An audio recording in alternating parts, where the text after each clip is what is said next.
Então, mais uma vez, bom dia a todos. Foi um bom dia um bocadinho difícil. Bem-vindos a mais uma reunião. Esta em particular, sendo o terceiro domingo, será dirigida por jovens, como é normal.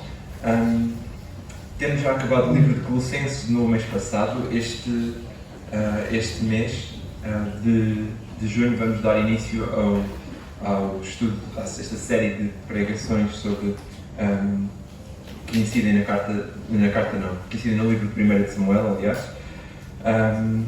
E para dar início à nossa reunião, vamos fazê-lo cantando um coro que é já um bocadinho mais antigo e que é conhecido certamente de todos que estão aqui. E vamos fazê-lo de pé, aqueles que puderem, aqueles que tiverem possibilidade. Vamos cantar este coro de pé.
Esqueci-me de dizer que íamos ter este bocadinho de palmas no refrão, mas pronto, foi bom ver que algumas pessoas fizeram connosco.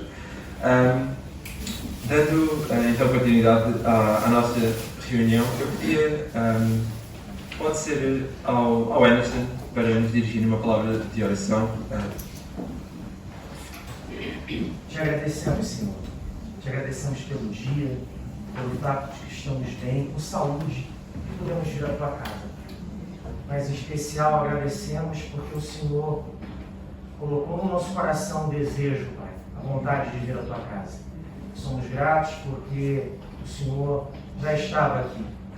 O convite foi feito para que pudéssemos adorar, louvar, agradecer e pedir orientação, Pai, daquilo que precisamos. E o que te pedimos, Pai, é guia a nossa vida. Guia através dos cânticos, dos louvores. Guia, Pai, através da palavra, de tudo, Senhor. Para que sejamos igrejas de verdade. igreja que vive junta, que ora junta, que caminha junta, Pai, de acordo com a Tua vontade. É o que te pedimos, Senhor, e agradecemos em nome de Jesus. Amém.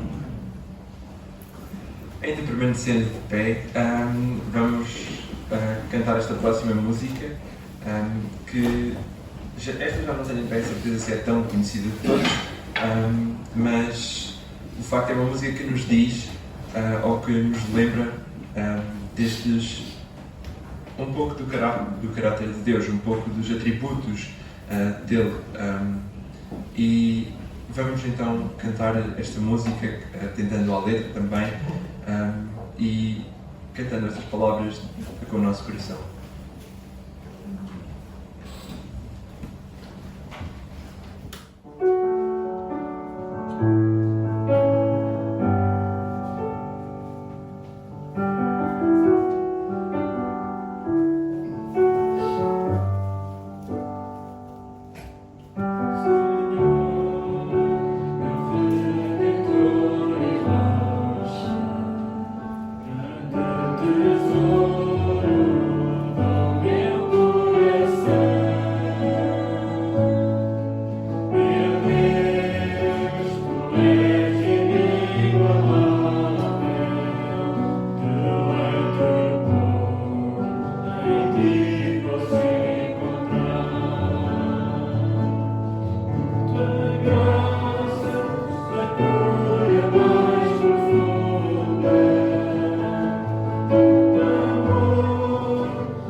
Podem sentar.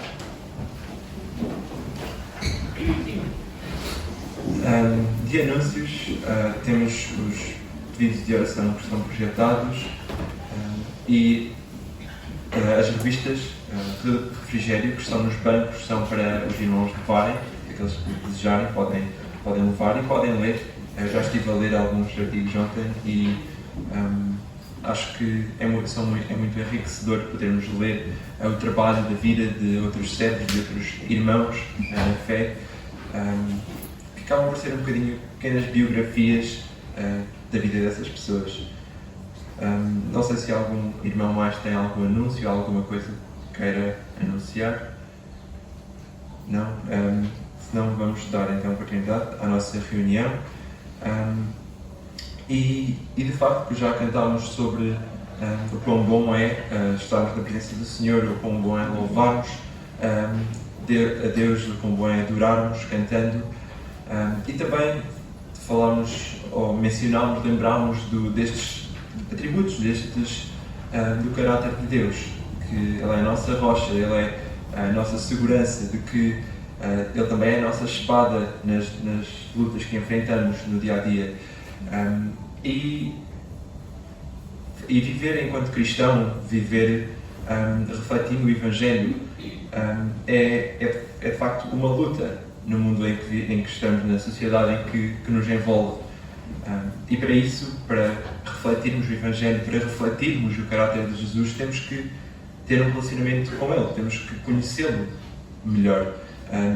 E para isso temos disponível a sua palavra, temos a Bíblia que podemos estudar, e graças a Deus por isso, porque temos essa possibilidade na cidade e no país em que vivemos de o fazer com liberdade, e de conhecer Deus e melhor também no nosso coração, na nossa vida. E este pastor norte-americano chamado Timothy Keller, ele diz que compreender as Escrituras não significa apenas adquirir informação sobre Deus. Se a ouvirmos com confiança e fé, a Bíblia é a forma de verdadeiramente escutarmos a Deus, de escutarmos Deus a falar e também de nos encontrarmos com Ele.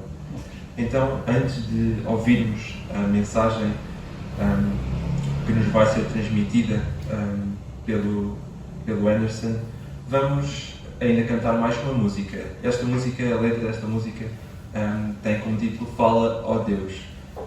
Então, possamos também cantar esta música e que de facto Deus possa falar ao nosso coração através da sua palavra. Que de facto a possamos receber, que possamos ouvir e que ela nos possa moldar para sermos mais como Ele. Vamos ficar de pé enquanto cantamos esta música.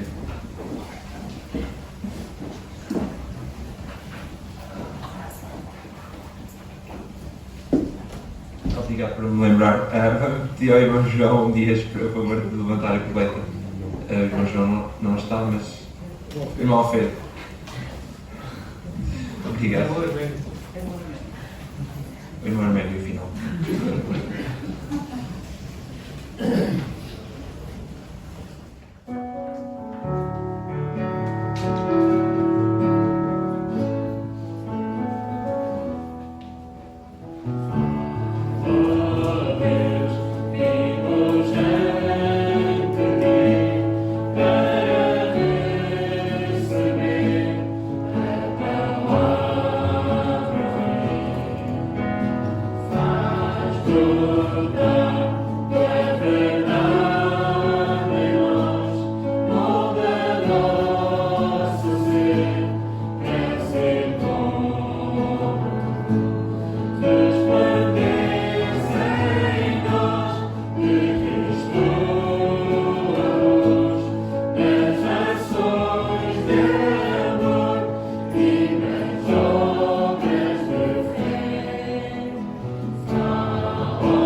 Podem sentar.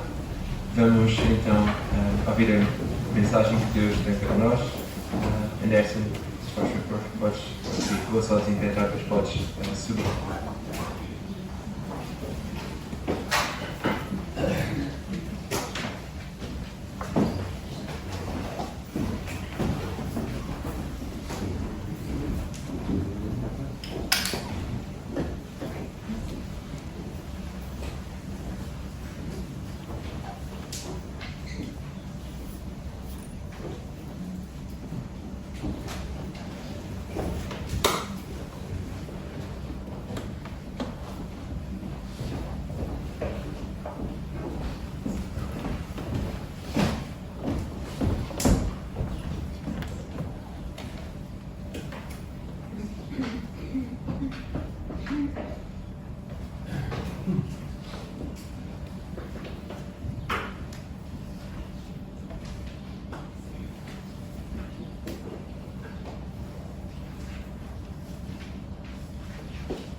Conferir se foi.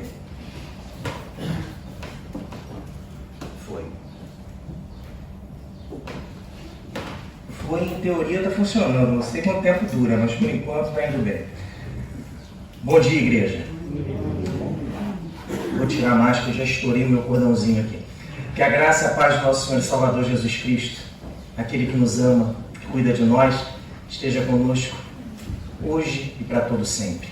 É bom estar de volta, em tão pouco tempo, e é bom estar de volta no culto de jovens. Quanto tempo que tem o culto de jovens? Não sei, alguém sabe aí quanto tempo que já tem esse culto? Tem um ano, um aninho, um pouco mais, 2, por aí, um ano e meio. E eles não me chamaram, só me chamaram, agora sabe por quê? Porque eu não sou jovem, eu sou velho. Impressionante, né? Não é isso não, eles não me chamaram porque não houve necessidade, graças a Deus eles trouxeram convidados muito bons, né? Que expuseram a palavra de forma correta, de forma expositiva. Eu não tenho o que falar porque eu sou fã do formato, eu gosto muito, ficou muito bom, né? E me juntar a esses convidados aí só me dá satisfação e alegria, meus irmãos. Coube a minha honra aí de falar sobre 1 Samuel, que é um texto, né, um livro da Bíblia super importante, histórico, e eu sou fã dele justamente por essa questão da história bíblica, da história de Israel, né? Vamos falar sobre ele, mas antes de falarmos sobre ele, né, precisamos dar uma olhadinha aqui em aspectos históricos. Passou aí, Miguel? Se não passar, você vai me socorrer. Primeira coisa que nós temos que pensar é uma questão chamada Terra Prometida, Canaã. O que acontece? Por que esse conceito é importante na história de Israel? Primeiro, pelo chamado de Deus a Abraão. Abraão é chamado e é designado por Deus para ir para um local chamado a Terra Prometida, ou Canaã. E precisamos saber disso para chegarmos no contexto de Samuel e entendermos um pouquinho melhor. Esse chamado está lá em Gênesis 12, 1 a 3. De onde é que Abraão sai? Ele sai originariamente da Mesopotâmia, tá? Partes do atual Iraque ali, tá? Na terra de Ur dos Caldeus. Ele vai para Arã, que é na Turquia, faz uma viagemzinha curta, 950 quilômetros, coisa simples. Depois ele faz uma segunda movimentação, uma segunda caminhada, e aí ele deixa Arã na Turquia e vai para Canaã, 860 quilômetros. São essas duas movimentações aí que ele faz, tá? Esses dois movimentos. Deixa eu ver se está certinho aqui. Espera aí. Glória a Deus. Ele faz esse caminhozinho aqui, ó, bem curto, bem leve. Uma passagenzinha leve. Tá? Deus determina que ele vá para um local específico, uma terra que o povo de Deus herdaria, os descendentes dele. Depois nós vamos entender por que eu estou falando dessa parte histórica aqui. Terra Prometida ou Canaã. Vocês já pararam para pensar por que o nome de Canaã é Canaã? Alguma razão deve ter, né? É a terra de Cã, o 12º depois de Adão. E considera-se que por ele ter tomado posse da terra inicialmente, a terra passa a ser terra de Cã, né? Ou de Canaã, tá? Para demonstrar, esses são os 12 primeiros, ó. Adão, Sete, Enos, Quenã, Malalel, Jared, Enoque, Matusalém, Lameque, Noé, Cã, Cão ou Cã e Canaã. Tá? Por isso que o nome da terra é Canaã. Entendido? Matou a curiosidade? Vamos lá. O que essa região corresponde hoje? Quais são os estados que estão compreendidos na terra prometida, em Canaã? Que é uma terra bem grande, na verdade. Né? Israel, parte da faixa de Gaza e Cisjordânia, que é polêmico se a gente pode chamar e caracterizar como estado ou não, Líbano e Síria. Entendido? Essa é a terra prometida. Abraão vai tomar posse dessa terra. Só tem um problema. Tem gente lá. A terra é habitada pelos cananeus. Eu falo que é o povo do eu. Vocês vão ver por quê. Olha só. Ela morreu, Ferezeu, Eveu, não sei o que. Todos os eus estão lá. Não passou? Agora foi?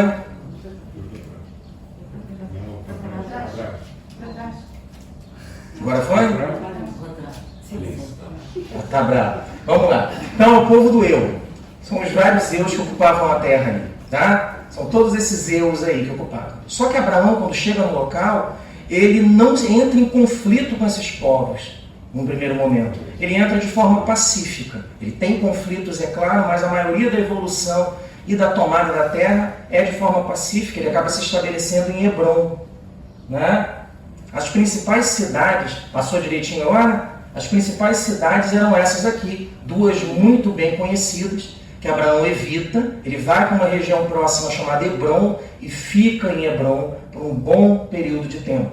Tá? Coloquei aí que ele se fixa em Hebrom. Tá? Vamos lá. Depois disso, Deus estabelece a ocupação da terra prometida através de lideranças referenciais. Primeiro Abraão, depois Isaac, depois Jacó, depois cada tribo é liderada por um patriarca específico. Deus tem como modo de agir dentro da história, de escolher líderes para que eles sirvam como referencial para o povo. Samuel foi um desses líderes. Tá? Samuel foi uma referência muito grande dentro de Israel. Continuando, depois de Jacó, cativeiro no Egito, de 400 anos. Vimos a história de José na semana passada de forma mais detalhada.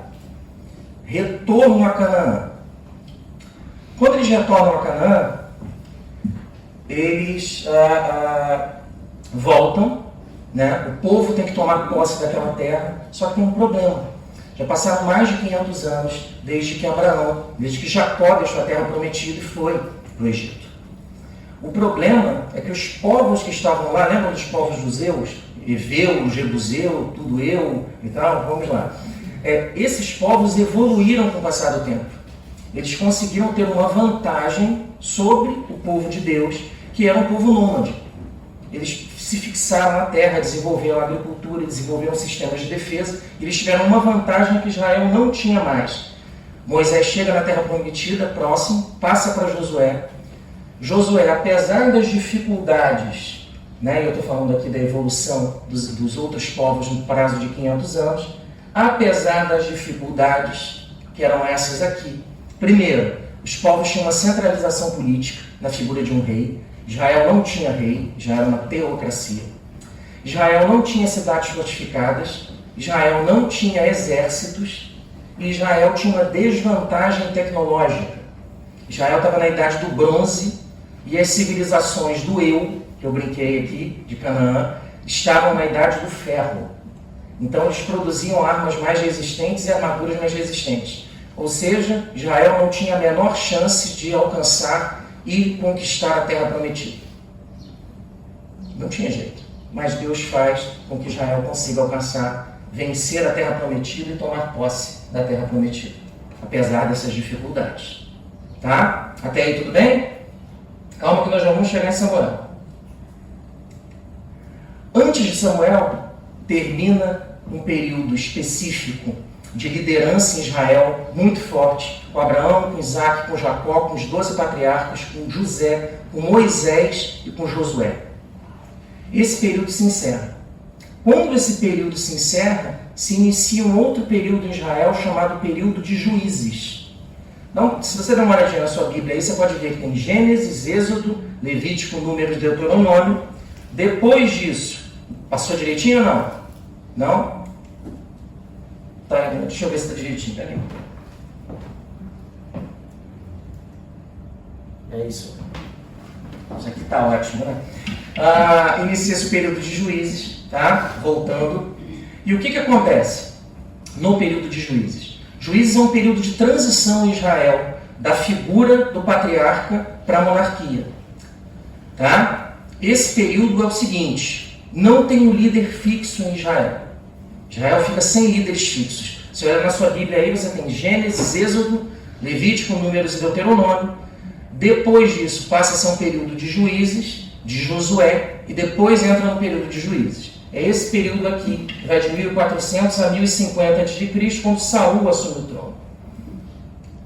O que esse período é classificado? E qual é a dificuldade desse período? Ele é um período de crise política, social e religiosa. E o resumo dessa crise é esse problema aqui. Lembra do povo do Eu? Eveu, Jebuseu, Fariseu, Fariseu não, estou brincando. Olha só, esses povos, quando o povo de Deus chega e ocupa a terra, eles são ou destruídos ou são afastados. Só que depois da morte de Josué, esses povos que saíram da terra de Canaã passam a oprimir novamente os hebreus. Por que isso acontece? Seja pela desvantagem tecnológica e social, isso conta, mas em especial porque o povo passou a cair numa série de problemas de fidelidade. O povo passou a ser infiel e Deus passou a entregar o povo dele nas mãos dos inimigos de Deus. E o período de juízes se caracteriza pelo seguinte: sempre que o povo está mal, Deus levanta um juiz para consertar a história de Israel. Deus levanta um juiz para que a situação mude. E o problema é, quando esse juiz morria, tudo voltava a ser o que era antes. Tem uma frase que caracteriza bem o período de juízes aqui. Eu vou passar primeiro os povos, né, que já estavam 500 anos depois naquele local. São esses aí: cananeus, arameus, moabitas, midianitas, em especial os filisteus, que eram o povo mais evoluído e o que mais oprimiu o povo de Israel no período de juízes. Tá? Tem uma frase que é especial aí em juízes que eu já vou passar, mas relembrando os problemas. Sem centralização política, Israel era uma teocracia, não possuía rei. Passou aí, Miguel? E essa frase aqui, ó. Naqueles dias não havia rei em Israel. Cada um fazia o que era correto aos seus próprios olhos. Israel não tinha uma liderança, não tinha uma referência, não tinha um símbolo, alguém que pudesse orientar o povo, e cada um fazia o que queria. Essa é a grande crise do período de juízes. E Deus trabalha através dos juízes para que essa situação se modifique. Tá? Lembrando, outras desvantagens: sem cidades fortificadas, sem exércitos e com desvantagem tecnológica. Esse é o grande problema de Israel para enfrentar os seus inimigos. Essa era a grande dificuldade. E a solução para isso, que Deus encontrou, foi levantar os juízes. O que são? Não foi? Agora foi? Está com os quadradinhos direitinho? Era aí.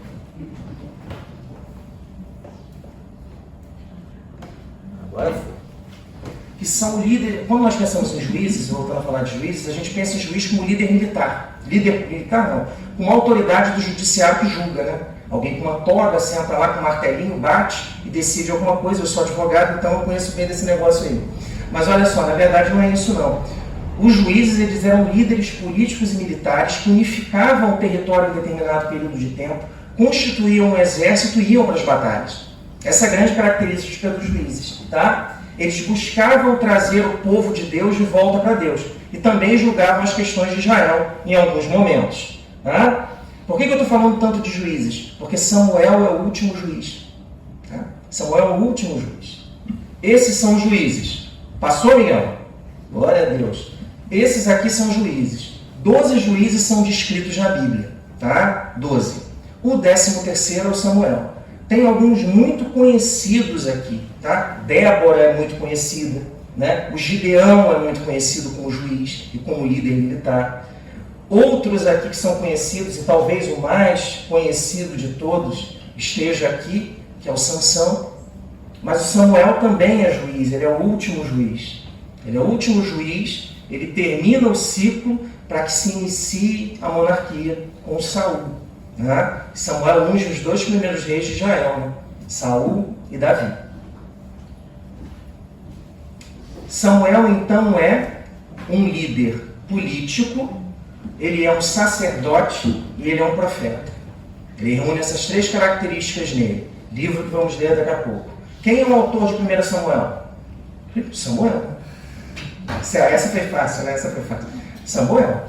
E ele representa essa passagem da teocracia para a monarquia, que é feita através de um profeta. É como se Deus pegasse a coroa e passasse para os humanos, simbolicamente, aqui através de um profeta. Tá? Essa atitude não agradou muito a Deus, né? Porque ele entendeu que isso era uma rejeição a ele mesmo, mas ele determinou que fosse feito assim, porque era o desejo do povo, e ele entregou o povo aos seus próprios desejos aqui nesse momento. O que esse 1 Samuel fala? Passou aí? Quais são os temas principais de 1 Samuel? Eu dividi aqui em cinco blocões. É o nascimento e o chamado de Samuel, capítulos 1 a 3.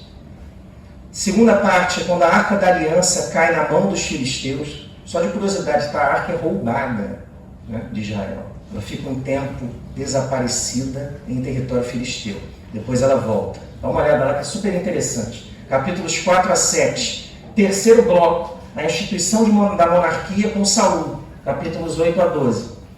Depois tem uma sequência que fala do reinado de Saul e a rejeição dele. Capítulos 13 e 14. E depois é a ascensão de Davi e a queda dele. Capítulos 15 a 18.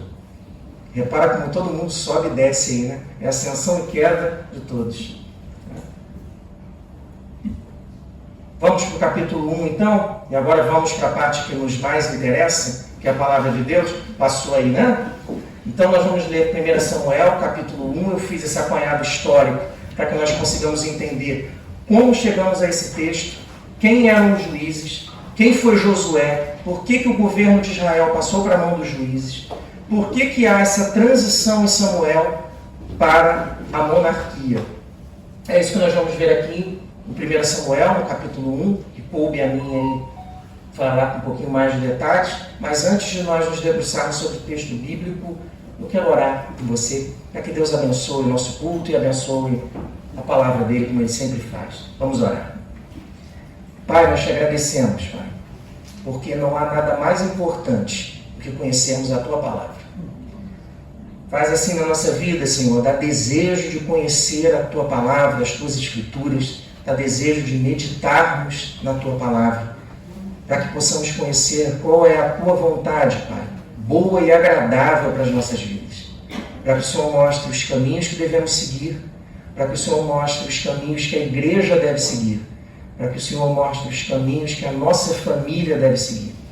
Nós te pedimos, Senhor, fala conosco, cuida de nós, tem misericórdia dos nossos pecados e muito obrigado porque, apesar das nossas falhas, o Senhor nos chama para perto. Somos gratos por tudo, Pai, em nome de Jesus. Amém. Vamos lá então, meus irmãos. 1 Samuel, capítulo 1, versículo 1. Houve um homem de Ramataim Zofim, da região montanhosa de Efraim, cujo nome era Eucana, filho de Jeroão, filho de Eliú, filho de Tou, filho de Zuf, efraimita. Quem é esse Eucana? Sempre que há uma ideia na Bíblia de se passar uma certa genealogia, trata-se de alguém importante. Tá? Não há um consenso absoluto com relação a isso. Acredita-se que o Eucana seja um levita. Ele tenha sido um levita. Tá? Ele tenha dedicado a vida dele ao sacerdócio levítico. O sacerdócio levítico ele se iniciava com a idade adulta e ele se encerrava mais ou menos aos 50 anos. Tá? Aí havia a reforma. Até os levitas se reformavam. Olha só. Sempre que nós pensamos em levita, nós pensamos em alguém que trabalha com música, com instrumentos musicais, com louvor e adoração na igreja. Não é assim. O levita fazia tudo. O levita fazia o trabalho leve e o trabalho pesado. O levita carregava a arca. O levita limpava o tabernáculo e o templo. Eles cuidavam dos sacrifícios dos animais. Eles faziam tudo, tá? Então, acredita-se que o Eucana, que está sendo narrado aqui, ele tinha essa função de levita, ok? Por que fala que ele é de Ramataim Zofim? Essa é a região chamada Ramá. Ele vem de Ramá, ele reside em Ramá, é levita, tá? Não se sabe se ele já está reformado ou não.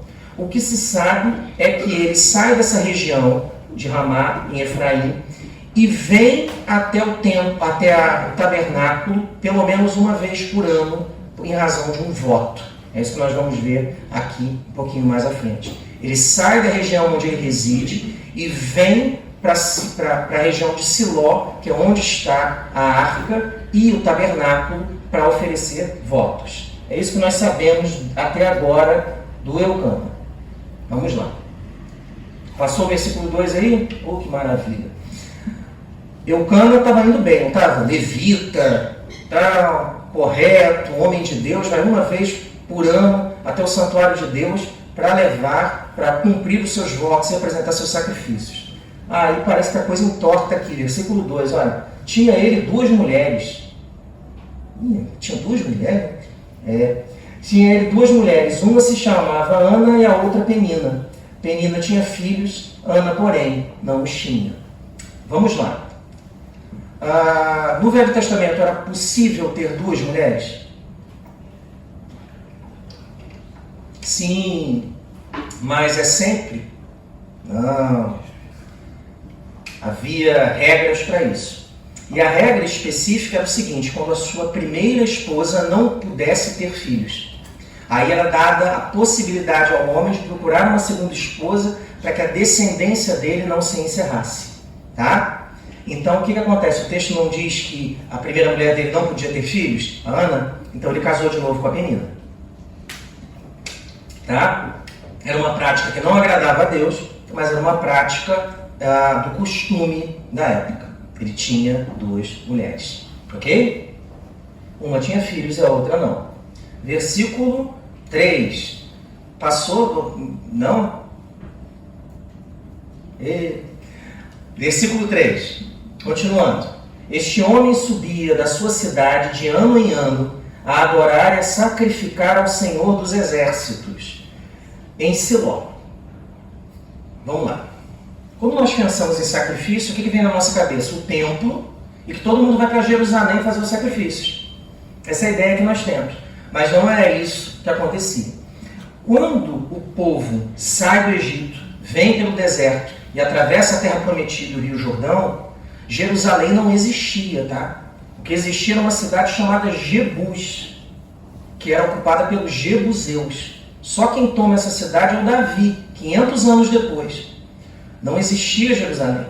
Então a arca vai para a região de Siló. Tá? Segunda, que é mais ou menos por volta de 10 quilômetros de Jerusalém. 10, 12 quilômetros de Jerusalém. Segunda coisa, não havia templo. Era um tabernáculo, era uma tenda, tá? Em que a arca da aliança era guardada. Ficava em Siló. Jerusalém é só depois, é outra história. Vamos lá, então aqui, ó. Este homem subia da sua cidade de ano em ano a adorar e a sacrificar ao Senhor dos Exércitos em Siló. O que ele fazia? Provavelmente ele ia ou em uma das festas rituais dos hebreus, que eram 3, nós vamos chegar aí daqui a pouco nessas festas, ou ele tinha feito um voto próprio em que ele iria uma vez por ano fazer um sacrifício e adorar a Deus, e ele ia com a sua família. Tá? Isso que o Eucana fazia. Ele era levita, tinha esse hábito. Não sabemos se ele era reformado ou não, mas ele saía da cidade dele e fazia esse voto uma vez por ano. Não sabemos essa celebração uma vez por ano, esse cumprimento de voto. Não sabemos se é um voto particular ou se é um voto para uma das festas cerimoniais. Tá bom? E aí vamos lá, continuando aqui a segunda parte do versículo 3. Estavam ali os 2 filhos de Eli, Hófni e Finéias, como sacerdotes do Senhor. O Eli era o sumo sacerdote, e os 2 filhos dele, Hófni e Finéias, serviam na parte externa do tabernáculo. Deixa eu passar algumas coisas, informações adicionais aqui, para eu voltar para o texto. Primeira coisa, a distância de Ramá até Siló era de 30 quilômetros. Era esse o caminho que Eucana fazia com a sua família, com suas 2 esposas e com os filhos da Penina. Segunda coisa, por que ele ia para Siló? Nós não temos certeza, já falei sobre isso. Provavelmente uma das 3 festas cerimoniais foi? Uma das 3 festas cerimoniais, acredita-se que seja a festa dos tabernáculos, um voto particular. E eram 3 festas, lembrando, festa da Páscoa, festa das colheitas, que depois foi chamada de Pentecostes, e a dos tabernáculos, Páscoa, libertação do povo do Egito. Todo mundo ia para Jerusalém para adorar, mas antes iam para Siló. Segunda festa das colheitas ou do Pentecostes. As colheitas se iniciavam, era uma maravilha, vamos agradecer a Deus pelo alimento. Festa de peregrinação. Terceira festa, tabernáculos. Todo mundo entrava nas suas cabaninhas, nas suas tendas, ficava um período morando fora das casas para lembrar o tempo em que eles viveram em tendas no deserto. Entendido? Acredita-se que ele ia durante o período da festa dos tabernáculos. Não temos certeza. O que é o tabernáculo? Foi? O tabernáculo, essa coisinha aí. Isso é uma réplica do tabernáculo que foi montada há pouco tempo, próximo lá na região de Siló. O tabernáculo é esse aí. Então você tem uma tenda, lá dentro a Arca da Aliança, do lado de fora você tinha uma sequência de mesas em que os sacrifícios eram feitos, você tinha uma bacia ali, uma série de outras coisas. Isso talvez seja o mais próximo do que nós conseguimos conceber do tabernáculo. Diferente do templo que a gente pensa, né? A gente vai falar, meu Deus, deve ser um templo maravilhoso. Isso é o tabernáculo. Tá? Era esse. Entendido até aí? Versículo 4. Foi? Versículo 4. Eucana ia com toda a família oferecer sacrifícios no tabernáculo. Chegava lá, trazia os animais, entregava para os sacerdotes sacrificavam, ele tinha um ritual específico ali, terminava aquele tempo que podia durar 1 ou mais dias, ele fazia os 30 quilômetros de volta para a casa dele. Até aí tudo bem. Versículo 4. No dia em que Eucana oferecia o seu sacrifício, dava a ele porções deste a Penina, sua mulher, e a todos os filhos e filhas. O que diz aqui é, ele oferecia o sacrifício não só por ele, mas por toda a família. O sacrifício não era só dele como levita. Toda a família dele, ele ensinava, inclusive os miúdos, desde cedo, a participarem do ritual de adoração a Deus. Versículo 5. A Ana, porém, dava porção dupla, porque ele a amava, ainda mesmo que o Senhor a houvesse deixado estéril. Por mais que ela tivesse essa dificuldade de ter filhos, não pudesse ter filhos, ainda assim ela não era rejeitada pelo marido. Muito pelo contrário, a Escritura diz que ele amava ela de uma forma especial e que dava uma porção dobrada dos sacrifícios. O que é isso? Você tinha vários sacrifícios que você podia oferecer no Velho Testamento, de comunhão ou de outro modo de sacrifício, de adoração, agradecimento.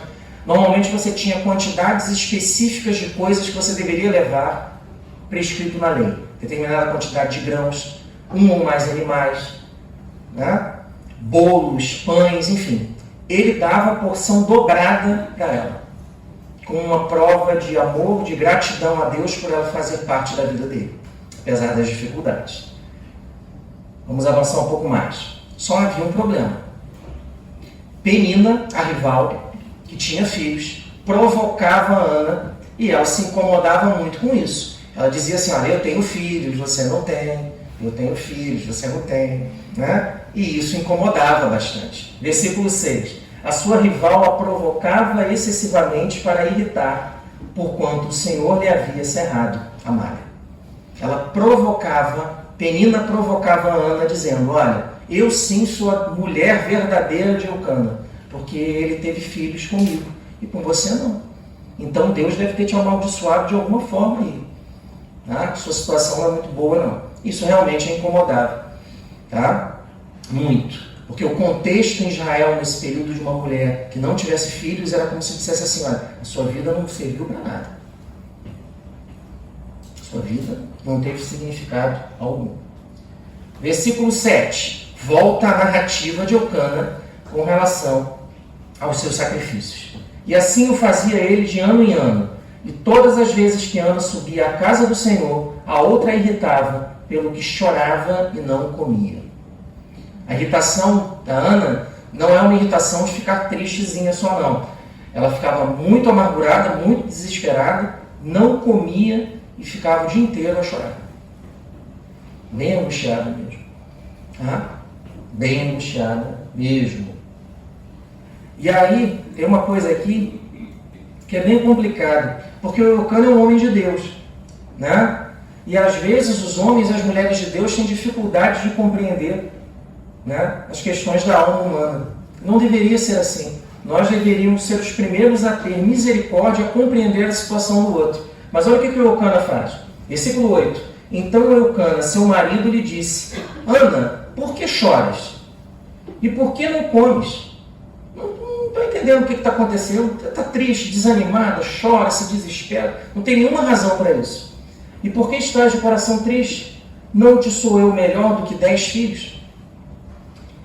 Realmente, ele podia ser melhor do que 10 filhos. Mas ela queria ter um filho. E ele tinha uma certa dificuldade de entender a razão pela qual ela era tão amargurada assim.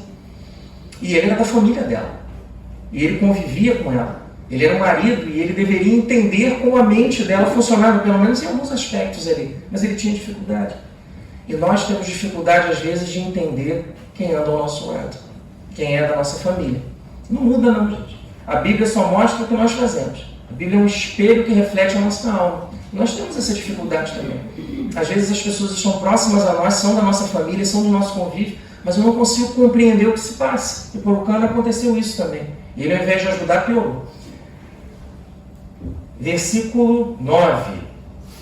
Após terem comido e bebido em Siló, estando Eli, o sacerdote, assentado numa cadeira, junto a um pilar do templo do Senhor, o que acontece? Eles vão passar aquele tempo ritual lá, em um dos anos. E aí, o que acontece? A Ana resolve dar uma fugidinha. Ela sai do local onde eles provavelmente estavam hospedados e vai para o tabernáculo. Fica num local ali para fazer uma determinada oração. E aí, quando ela começa a fazer essa oração pedindo por um filho, o sacerdote Eli, que era o sumo sacerdote, vê que ela está fazendo essa oração. Versículo 10. Foi? Levantou-se Ana e com amargura de alma orou ao Senhor e chorou abundantemente. Características da oração da Ana no versículo 10. Ela ora em pé. Segunda coisa, com amargura de alma e com muito choro. Então ela ora em pé, no tabernáculo, e chora muito. Provavelmente na parte externa do tabernáculo. E o Eli, que está ali no cantinho escondido do sol, provavelmente, dá uma olhada e fala assim, como é que essa mulher chora desse jeito? Algum problema ela deve ter, alguma situação grave. Eu vou lá para ver o que acontece. Enquanto Eli olha, Ana faz o seguinte, versículo 11, passou aí, né, gente? Versículo 11, e fez um voto, a Ana fez um voto, uma promessa diante de Deus, dizendo, Senhor dos exércitos, parei. O que é Senhor dos exércitos? Quando nós pensamos em Senhor dos exércitos, nós pensamos que é o Senhor da guerra, né? Que vai e monta os exércitos vão para o combate. A ideia da palavra Senhor dos exércitos é dizer o seguinte, é o Senhor dos exércitos humanos, mas é o Senhor dos exércitos celestiais, corpos celestes e corpo angelical. Tá? A ideia que o hebreu tinha era essa. Ele é o Senhor que controla os exércitos da terra e os exércitos do céu. Tá? E ele fez um voto dizendo, Senhor dos exércitos, se benignamente atentares para a aflição da tua serva e de mim te lembrares, se o Senhor lembrar que eu quero um filho, eu que gostaria muito de ter um filho, e eu quero ter. Se o Senhor lembrar da minha aflição, do meu choro, e de mim te lembrares, e da tua serva não te esqueceres, e lhe deres um filho varão, o pedido foi correto. Ela falou assim, eu quero um filho e homem. Tá? Já pediu tudo o que queria mesmo. Ao Senhor o darei para todos os dias da sua vida, e sobre a sua cabeça não passará navalha. Ela pede de prenda a Deus um filho. E ela diz o seguinte: se me deres o filho, eu devolvo. Que coisa, né? Me dá um filho. Se me deres um filho, eu devolvo ele ao Senhor. Só que não devolve de qualquer jeito, não. Devolve com voto. Fala assim: olha, ele vai servir o Senhor por toda a vida e não vai passar nenhuma navalha sobre a sua cabeça. O que isso significa? Vamos lá. Primeira coisa. Passou? O voto do levita, ele era até os 50 anos. E esse era o voto de se servir o Senhor por toda a vida. Ele durava até os 50 anos. Depois ele se encerrava. Só que o voto que a Ana fez é diferente. Não é um voto até os 50 anos, é um voto para a vida inteira. Tá? Um voto diferente. Segunda coisa, ela faz com ele um voto de Nazireu. O que era isso? Nazireu era um homem que era consagrado e separado para o serviço divino.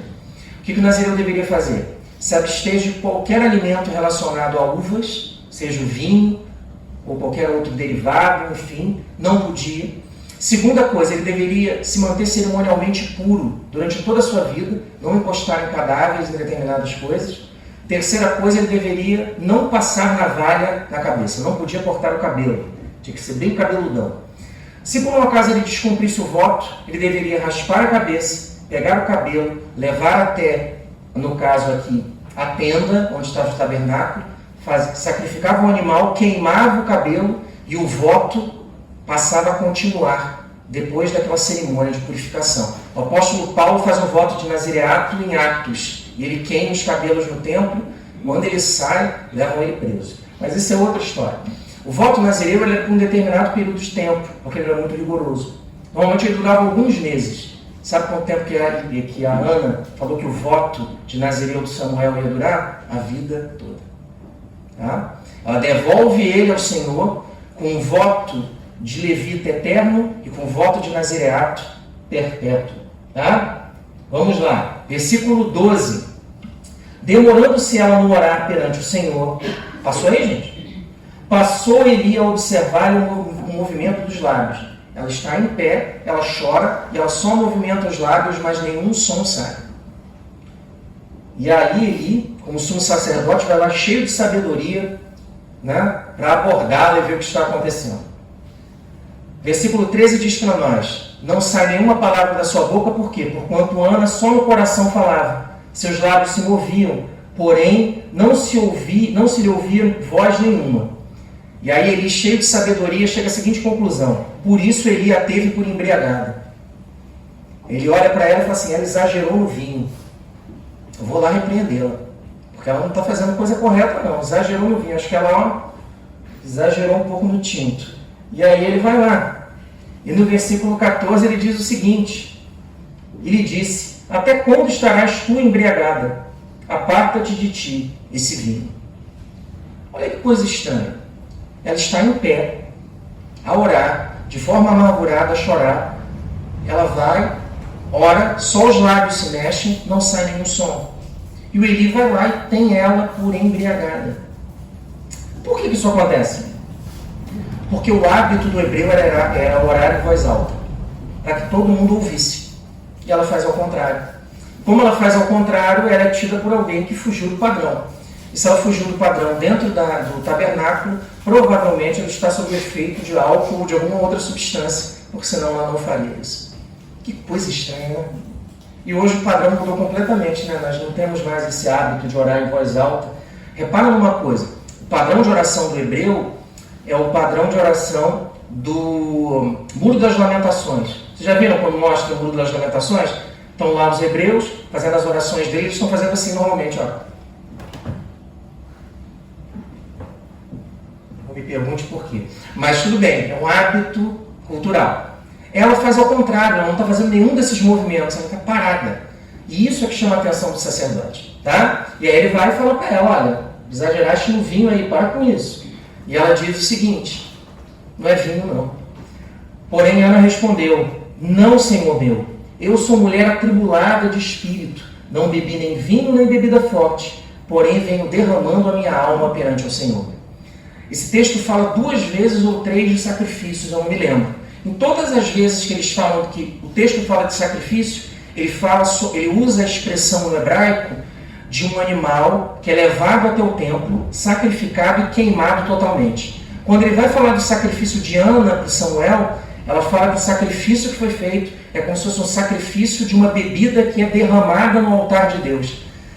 Porque ela fala que ela derrama o coração dela diante de Deus. É diferente. Ela fala assim, eu estou derramando meu coração, estou sendo genuína, 100% genuína diante de Deus. Eu estou abrindo e rasgando a minha alma para dizer a Deus o que eu preciso, qual a minha necessidade, qual o meu choro. Né? Isso é que é o bonito da história da Ana. E aí no versículo 16, ela diz o seguinte aqui, ó, não tenhas, pois, a tua serva por filha de Belial. Em resumo, diz assim, eu não sou uma pessoa ímpia. Tá? Eu não sou ímpia, eu sou da casa de Israel. Porque pelo excesso da minha ansiedade, da minha aflição, é que tenho falado até agora. A minha oração demora, ela foge do normal, porque a minha necessidade é muito grande e o meu sofrimento também. Aí ele diz para ela o seguinte, então lhe respondeu Eli, versículo 17, que não passou segundo minhas fontes especiais. Então lhe respondeu Eli, vá em paz, e o Deus de Israel te conceda a petição que fizeste. Ele diz, olha, vá em paz. Se for da vontade de Deus, acontecerá. Versículo 18. E disse ela, ache a tua serva a mercê diante de ti. Assim a mulher se foi no seu caminho e comeu, e o seu semblante já não era triste. Ela, depois que derramou o coração diante de Deus, a atitude dela mudou por completo e a paz entrou no coração dela. Ela falou assim, olha, eu fiz a minha parte, agora é com Deus. A minha parte eu fiz, eu não posso fazer mais nada. Eu não posso gerar um filho. Se Deus quiser, Ele vai me abençoar. E eu entrego essa questão diante de Deus e vou em paz para minha casa. E aí, eles voltam mesmo, né? Versículo 19, que passou segundo consta ali. Não passou? Tá bom. Levantaram-se de madrugada e adoraram perante o Senhor e voltaram e chegaram à sua casa. Eles fazem os 30 quilômetros de volta de Siló a Ramá. E aí diz aqui o texto, Eucana coabitou com Ana, sua mulher, e lembrando-se dela o Senhor, versículo 20, ela concebeu, e passado o devido tempo, teve um filho, a que chamou Samuel, pois dizia, do Senhor o pedi. Tá? Ela tem o filho.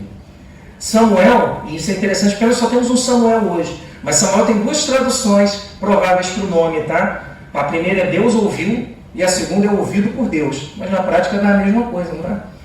Deus ouviu ou ouvido por Deus. Né? Samuel tem esse nascimento diferenciado. E aí depois que Samuel nasce, né? Tem a questão aqui que está descrita no versículo 21. Eucana fala, a vida continua, fui abençoado por um filho, mas o meu voto não desapareceu. Eu vou para Siló mais uma vez. 21. Subiu Eucana, seu marido, com toda a sua casa, todo mundo foi, a oferecer ao Senhor o sacrifício anual e a cumprir o voto. Lembra do voto que eu falei lá no início? Ele vai de novo para Siló para cumprir o voto. E a Ana? A Ana disse o seguinte, versículo 22. Ana, porém, não subiu e disse ao marido, marido, eu não vou não. Sabe por quê? Quando o menino for desmamado, levá-lo-ei para ser apresentado perante ao Senhor e para lá ficar para sempre. Ela falou assim, eu vou levar ele para o Senhor e daqui a pouco eu pego ele de volta. Ela falou, eu vou levar o meu filho daqui a pouco para ele ficar lá para sempre. A Ana é muito mais crente do que eu. Pelo amor de Deus, é crente mesmo. Vamos lá, 23. Respondeu-lhe Eucana, seu marido, faze o que melhor te agrade, fica até que o desmames, então somente confirme o Senhor a sua palavra. O que acontece? No Velho Testamento, uma mulher não podia fazer um juramento sem a confirmação do marido. O marido tinha o poder de anular. Quando Eucana sabe do juramento da Ana, o que ele poderia ter falado? Mas o filho é meu, mulher. Não vai dar filho nenhum meu para Deus, não. Estou precisando do menino aqui para trabalhar no campo, para alguma coisa, para cuidar dos meus negócios. Não vai, não. Eucana, como bom crente, fala o seguinte, não foi esse o voto? Deus não deu? Então nós vamos cumprir a nossa parte. Devolve o menino para Deus, porque ele tem um papel a cumprir lá. né? E aí ele fala aqui, olha, assim ficou a mulher e criou o filho ao peito, até que o desmamou. Versículo 24. Só de curiosidade, depois eu vou colocar essa informação aqui, mas o desmame normalmente é com 3 anos de idade para os hebreus, tá? O Samuel foi levado até o tabernáculo com 3 anos. Pensa no menino com 3 anos. Complicado, né? 3 anos. 24. Passou aí, então, 24? Glória a Deus. Havendo-o desmamado, levou-o consigo com um novilho de 3 anos, um efa de farinha e um odre de vinho, e o apresentou à casa do Senhor, a Siló. Aí o texto faz questão de dizer o seguinte, olha, era um menino ainda muito criança. Assim, ele era pequenininho. Provavelmente, a maioria dos comentadores aqui fala que ele tinha 3 anos. Tá? Olha só, uma outra coisa que é interessante aqui. Está falando aqui das coisas que ela leva. Ela leva o dobro do que a lei exige. A lei exige um determinado número de coisas, ela leva o dobro. Tá?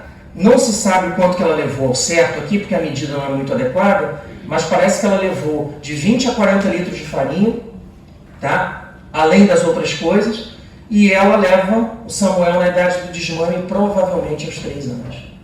E entrega o menino ao sacerdote Eli, que era o sumo sacerdote à época. Tá? Versículo 25. Para selar o pacto era necessário que os alimentos fossem entregues e o sacrifício fosse completo. E aí fala, imolaram o novilho e trouxeram o menino a Eli. Versículo 25. Versículo 26. Ana diz a Eli o seguinte, e disse ela, meu Senhor, tão certo como vives, eu sou aquela mulher que aqui esteve contigo, orando ao Senhor. Lembra de mim no ano passado? Lembra? Você veio e falou que eu tinha abusado do vinho? Não era vinho, não. Era a graça de Deus. E eu estou devolvendo o menino. 27, ela diz o seguinte, por este menino orava eu, e o Senhor me concedeu a petição que eu lhe fizera. Esse menino é motivo de oração. Deus concedeu. E aí ela diz no 28, e ela fecha mostrando que ela é crente, que dói. Pelo que também o trago como devolvido ao Senhor, por todos os dias que viver, pois do Senhor o pedi. E eles adoraram ali o Senhor. O maior sacrifício que a Ana fez aqui não foi, né, nem a farinha, nem nada disso, nem o animal que foi sacrificado, nem a ida até Siló, os 30 quilômetros. Foi entregar o filho. Esse foi o grande sacrifício. Talvez esse seja o maior sacrifício do Velho Testamento. Se não for o maior, para ir junto ali com Abraão, quando foi entregar o Isaac, está naquele nível ali. Aí você fala assim, nossa, mas a Ana era muito desnaturada. No capítulo 2, no capítulo 3, acho que é no 2, fala que ela visita o Samuel todos os anos. Tá? Ela não era desnaturada, não, ela era crente mesmo. Conclusão, então, meus irmãos, para encerrar. Olha só. Primeira coisa. Os problemas fazem parte da vida do crente. A vida não é justa, meus irmãos. O Senhor da vida é justo, mas a vida nem sempre é justa. Ana era crente, mas ela não tinha filhos, ela tinha muita vontade de ter e ela não podia. A vida nem sempre é justa, nem sempre nós temos o que queremos, nem todos têm as mesmas oportunidades. Coisas boas acontecem com pessoas, coisas ruins acontecem com pessoas de Deus. Mas a Ana não desistiu porque ela sabia que Deus podia resolver o problema dela. Não desista também, não. Segunda coisa, algumas pessoas próximas a nós, elas podem aumentar a nossa dor ao invés de resolver o problema. Lembra quando o Eucana foi falar com ela? Ô mulher, para de reclamar. É melhor ter um marido como eu, é melhor comigo do que com 10 filhos. Eu sou um maridão. Tudo bem, era verdade. Mas ajudou? Não.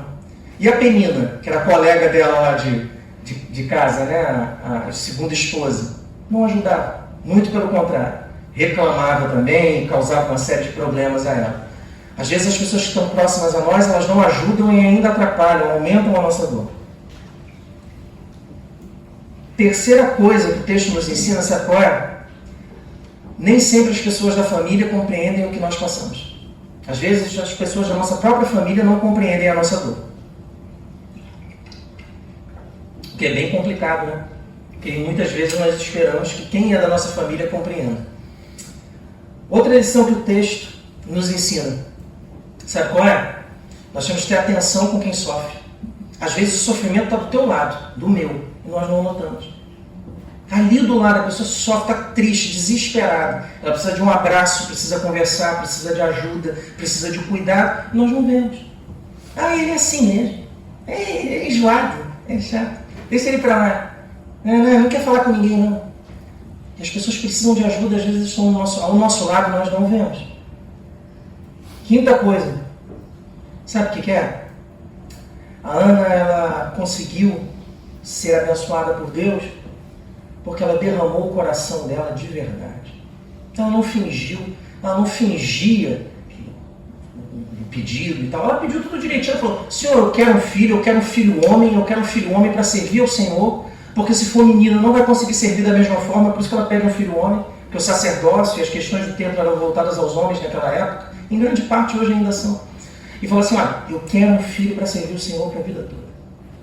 O Senhor me deu e eu devolvo. Ela pediu mesmo, de verdade. E ela conseguiu. Sexta coisa, sabe qual é? Deus ouve as orações dos justos. Deus ouve. Eu vou falar mais 2 vezes para que você ouça também. Deus ouve. Vai mais uma para encerrar. Deus ouve. Ele ouve. Isso, ele não ouve, não. Ouve sim, ele ouve. Tá? E ele atende. O problema é o que nós pedimos, né? A gente que pede até para a seleção nacional ganhar determinados jogos e outras coisas, mas tudo bem. Eu já fiz isso, não vou falar nada. Olha só. E mais uma, para encerrar, sabe qual é? É que servir a Deus é a atividade mais importante que alguém pode realizar. É por isso que a Ana foi tão feliz e teve o coração tão manso ao entregar Samuel. Porque ela falou assim: meu filho estará no melhor lugar de todos. Ele vai servir a Deus por toda a vida dele. Eu não quero riquezas para o meu filho, eu não quero que ele seja famoso, eu não quero que ele seja maravilhoso, lindo, modelo, não quero nada disso. Eu quero que ele sirva a Deus. E Samuel, além de servir a Deus, foi tudo isso. Foi famoso, foi conhecido, e em 2021 falamos dele até hoje. Olha que coisa, né? E a mãe nem imaginou que isso ia acontecer. Sabe por quê? Porque as coisas de Deus são perfeitas. Que Deus abençoe a nossa vida e que aprendamos com o exemplo de Ana, com o exemplo de Samuel. E que bom que podemos falar de um livro do início ao fim, assim, com tanta propriedade, com calma. E desculpe pelo excesso do horário aí, mas é que o texto é longo. E mandar pregar 28 versículos, vocês vão me matar. O pessoal me mata, eu não consigo, até que foi curto. Né? Que Deus nos abençoe, meus irmãos.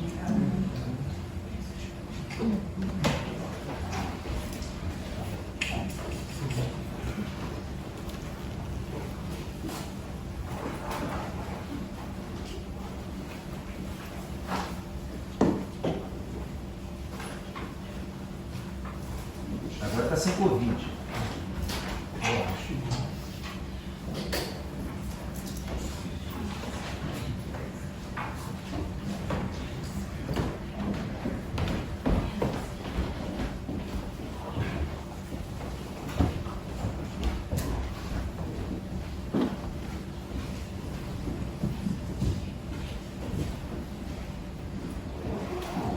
Obrigado, Anderson,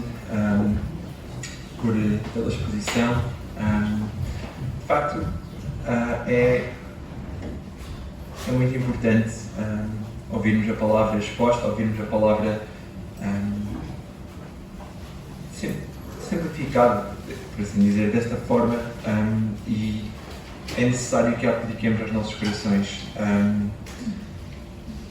Antes, para terminar, eu ia pedir ainda que àqueles que puderem que fiquem de pé, que ficássemos de pé, ia pedir pode ser ao Tiago, para terem que tomar no favor de terminar esta reunião, terminar este grupo de jovens em oração.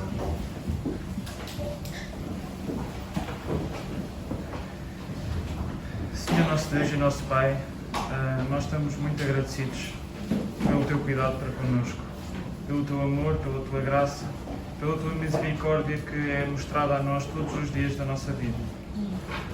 Estamos agradecidos por podermos ter tido a oportunidade de nos juntarmos hoje todos em comunhão, em espírito, para louvarmos e engrandecermos o Teu nome, pois só Tu és digno de todo o louvor, toda a honra, toda a adoração que nós podemos dar.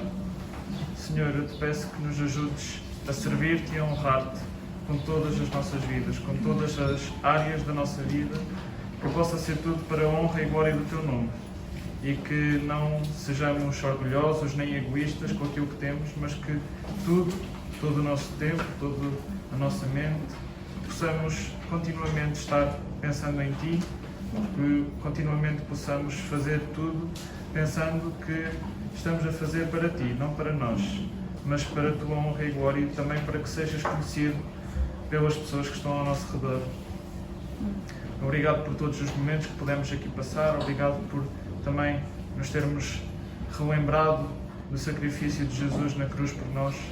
Obrigado porque esse sacrifício, o sacrifício derradeiro, o Todo-Poderoso que nos salvou, nos redimiu e nos deu uma vida que nós não merecíamos, mas que estamos eternamente gratos a Ti por causa dela. Obrigado, Deus, também por esta mensagem que pudemos ouvir e que nos ajudes a sempre a ter em mente que aquilo que nós podemos fazer melhor na nossa vida não é ter riquezas, não é ter um bom emprego, uma boa casa, uma boa família, mas de facto é podermos servir-te com todas as nossas vidas, com todo o nosso coração, com toda a nossa força, com todas as áreas da nossa vida.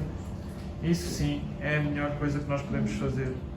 Tudo o resto pode ser bênçãos que tu nos concedes, mas são bênçãos dadas por Ti que não nos devem retirar o foco daquilo que nós temos que fazer, o nosso propósito, que é honrar-te e servir-te com toda a nossa vida. Ajuda-nos a ter isto em mente e ajuda-nos também a compreender que nós não temos esse poder em nós próprios, mas que podemos confiar em Ti, porque Tu, Senhor, concedes esse poder, essa graça a cada um de nós para podermos servir-te da maneira que Tu queres.